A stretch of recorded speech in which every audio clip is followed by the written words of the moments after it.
ایک صاحب نے مجھے گورے کا واقعہ بتایا کہ گورے سے میں نے ٹائم لیا 10 منٹ یا آدھے گھنٹے کا ٹائم لیا. میں نے اس سے کہا کہ ملاقات کرنی ہے میں نے آپ سے.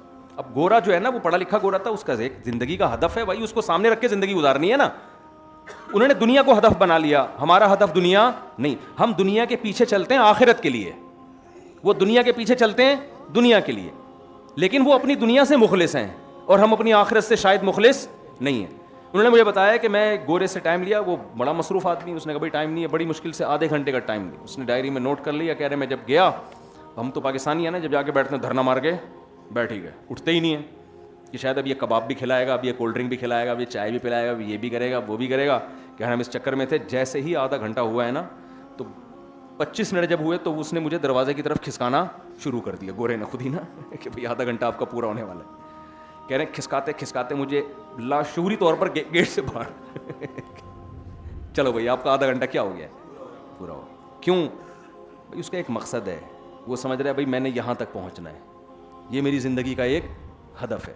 اس کے لیے اس نے اپنے ٹائم کو مینیج کیا ہوا ہے, اسکیجول بنایا ہوا ہے, ایک شیڈول بنایا ہوا ہے, اس میں اس کے پاس آدھا گھنٹہ ہی تھا آپ کو دینے کے لیے, لہذا وہ کامیاب ہے, دنیا میں کامیاب ہے.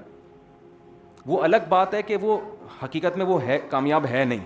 دنیا میں کامیاب کا مطلب نظر آتا ہے کہ اس نے جو ہدف تھے وہ حاصل کر لیے ہیں, لیکن ہدف سے جو مقصد تھا وہ پھر بھی حاصل نہیں. اس کی مثال ایسے ہے جیسے ایک آدمی کہتا ہے میں 1 کروڑ روپے میں اپنی آمدن لا کے چھوڑوں گا, تو بھائی ٹھیک ہے تیری آمدن 1 کروڑ روپے ہو گئی, لیکن اس 1 کروڑ کا مقصد تھا خوشی, سکون, ٹینشن نہیں, وہ پھر بھی ختم نہیں ہوئی, تو اس کا فائدہ کیا؟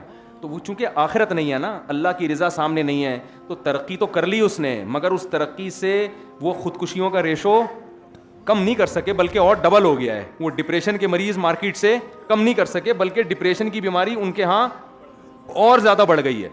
وہ آپس کے وہ بڑے انہوں نے ورک شاپس کرواتے ہیں, تھینک یو سے بات شروع کرو, تھینک یو پہ ختم کرو, بہت محبت اخلاق, مگر لوگ اس کے بعد بھی اپنے ابا اماں کو گھر میں رکھنے کے لیے تیار نہیں ہے. وہ تھینک یو بہت بہت ان کے یہاں اخلاق آداب تمیز بہت ہے گوروں کے یہاں, لیکن جو حقیقت ہے کہ یار جو قریبی رشتے, میں اکثر کہتا ہوں یہ جو لبرل لوگ ہیں نا, ان کی اخلاق کی مثال ہوتی ہے جیسے ایئر ہوسٹس کی اخلاق.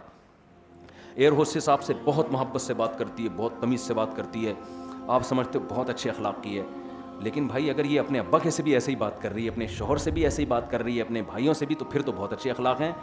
یہاں جو یہ مسکراہٹیں بکھیر رہی ہے تو یہ اچھے اخلاق نہیں ہیں, یہ کمپنی کی طرف سے آرڈر ہے. میں نہیں کہہ رہا سارے گورے اس پیسے لے کے مسکرا رہے ہوتے ہیں, لیکن جو آپ کے اخلاق کے سب سے زیادہ اہل ہیں وہ ہیں جنہوں نے آپ کو, جو آپ کی زندگی کا ذریعہ بنے. جو ریلیشن ہے نا, قریبی رشتے, وہ ختم ہو چکے ہیں وہاں پہ. تو اس لیے آپ جتنے نوجوان حضرات یہاں بیٹھے ہیں میرے بھائی, آپ اپنی زندگی کا ایک ہدف بناؤ, ایک